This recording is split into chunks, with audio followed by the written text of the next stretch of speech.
पहिलं म्हणजे जवळजवळ 8-9 वर्षामध्ये महापालिकेचा इलेक्शन झाला. त्यानंतर ही आता नवनिर्वाचित एक हुशार महिला आमची बसलेली आहे इथे.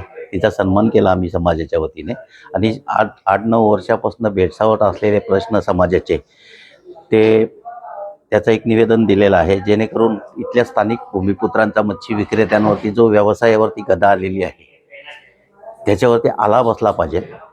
त्यासाठी आम्ही तो निवेदन दिलं आहे का महापालिकेत बाजार समितीत तो कलम आहे 381 कलम आहे का बाहेरचा फेरीवाला शहरात येऊन मासे विक्री वगैरे असे काय करता येत नाही त्यांना. त्याच्याच माहिती दिलेली आहे का लवकरात लवकर याच्यावर कारवाई केली पाहिजे, कारण परप्रांतीय बांगलादेशी वगैरे शहरात सकाळी लवकर येऊन मच्छी विक्रीचा व्यवसाय करत असतात आणि त्याच्यावरती आळा बसला पाहिजे. हे म्हणजे विक्री तर मच्छी करतात, परंतु ती मच्छी जी आणतात ती एकदम सडलेली पडलेली जी मच्छी 8-8 दिवसात बोट आल्यानंतर दबलेली जी मच्छी असते ती गोळा करून घेऊन येतात.